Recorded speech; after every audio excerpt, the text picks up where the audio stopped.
Goldman Sachs man, Mark Carney, has become known as the eco-warrior of central bankers, a title celebrated by Politico in 2019. Over the course of recent years, he has endorsed the Financial Stability Board's Task Force on Climate-Related Financial Disclosures, which was created in 2015 and was used as a guideline for the UK government's July 2019 white paper, Green Finance Strategy, Transforming Finance for a Greener Future. The white paper proposed to consolidate the UK's position as a global hub for green finance and positioning the UK at the head of green financial innovation and data and analytics. Endorsed by institutions representing $118 trillion of assets globally. The Carney-led task force also spawned the Green Finance Initiative in 2016, which is now a primary vehicle designed to divert international capital flows into green tech. Carney's former employer at Goldman Sachs has also created a green index for virtuous investing, including 2 new sustainability indices to promote heavy investment into green infrastructure, called CDP Environment, EW, and CDP Eurozone, EW. The acronym CDP originates from the Climate Disclosure Project, a London-based think tank that generated Goldman Sachs' program. Goldman Sachs' Marine Abiad promoted the CDP Index, saying on July 10th, "We are convinced that sustainable finance enables financial markets to play a virtuous role in the economy." No doubt they are. Under the influence of Mark Carney and King Charles, the Bank of England and some of the dirtiest banks in the Rothschild, City of London Web of Finance have promoted green financial instruments, led by green bonds to redirect pension plans and mutual funds towards green projects that no one in their right minds would ever invest in willfully. The Ecological Social Governance Index, ESGI, has now been set up across 51% of Germany's banks, including the derivatives bomb waiting to blow named Deutsche Bank. Hello, I'm Anna. I'm a graduate at Deutsche Bank. You have to be able to create a lasting and trusting relationship with your clients. Deutsche Bank sits atop over $60 trillion in derivatives, making it the most contaminated and bankrupt of speculative banks of Europe. Derivatives today amount to over $1.2 quadrillion in fictitious capital and represent the greatest threat to the world financial system.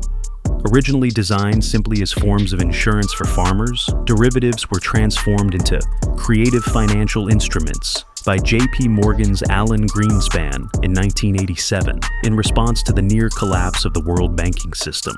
Junk bonds that had formerly been considered illegal in the early 1980s were made the driving force of the world economy. In this detachment of economic value from real production, unpayable debts, mortgages, and insurance on securities, commodities, and other non-tangible assets became considered assets that could be gambled upon using high-frequency trading. By 1992, derivatives accounted for approximately $3 trillion of nominal value, while by 1999, it grew to $70 trillion. With the destruction of Glass-Steagall regulations under Bill Clinton, which had formerly kept speculative finance separated from commercial and savings banking, derivatives ballooned to $700 trillion across American and European banks, representing over 10 times the world GDP. With Glass-Steagall destroyed, federal insurance was granted to speculators who would gamble with commercial banking, resulting in the plunge into the age of too-big-to-fail banks, who knew that, regardless of their illegal gambling, could always rely on taxpayer bailouts if they failed. Among the most exposed too-big-to-fails are Deutsche Bank in Europe, which now has over 42 trillion euros of exposure, and Mark Carney's former employer, Goldman Sachs, whose derivatives exposure as of 2024 was $54 trillion. As the head of the Bank of International Settlements Financial Stability Board from 2012 to 2018, Mark Carney directly oversaw the growth of this international time bomb. Leading bankers supporting the ESGI, like Mark Carney, have said that over 6.5 trillion euros could be mobilized under this new index, which is estimated to grow to $50 trillion by 2030. On top of this, The creation of green bonds runs hand in hand with the bail-in mechanisms, which have now been implemented across the transatlantic nations in order to steal trillions of dollars from pension funds, RRSPs, and mutual funds the next time a bailout is needed to prop up the too-big-to-fails, which now sit atop a nearly $2 quadrillion derivatives bubble waiting to blow. The driving force behind the creation of this dangerous international bail-in regime that became law across Europe and North America, which professed to avoid bailouts by simply stealing the deposits of savings accounts during future banking crises, was, of course, Mark Carney. It was always understood at the highest echelons of the Bilderberg Group, which orchestrated the Western systemic collapse, that citizens would likely rise up in opposition to the abuses of Wall Street and London banking cartels. Thus, we shouldn't be surprised to discover that major controllers of the loudest anti-establishment movements today are directly affiliated with the same imperial controlling hands that carefully manufactured this world crisis to begin with. Take the case of the UK-based Extinction Rebellion, which has attempted to call for not only the total abolishment of major banks, but of industrial civilization itself. Leaders of Extinction Rebellion have called for the total decarbonization of life on Earth, extreme forms of Green New Deals, and, ironically, depopulation, all outcomes conveniently desired by Mark Carney and his associated technocrats in London. Just in case you thought the Extinction Rebellion was somehow untouched by the hand of social engineers, a leading figure behind the movement named Alex Evans was a former consultant on Prince Charles's International Sustainability Unit and co-author of the U.S. National Intelligence Council's Global Trends 2025, A Transformed World, which became an environmental foreign policy blueprint for the Obama administration in 2008.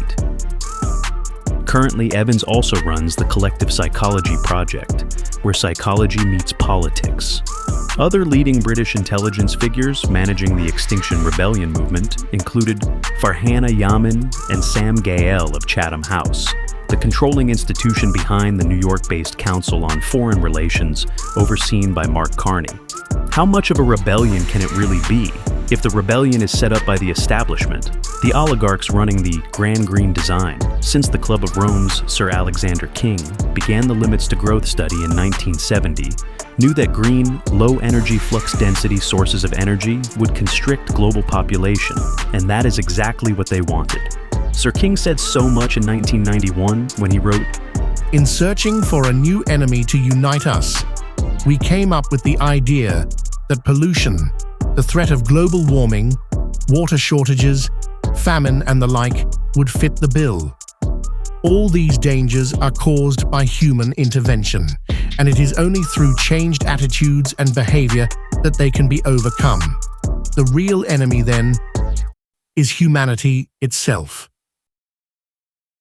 In the next Canadian Patriot Short, we will explore the history behind the cabal, looking to reduce Earth's population to levels they consider appropriate, and how their man in Canada, Mark Carney, has been tasked with overseeing the greatest drop in population the world has ever seen.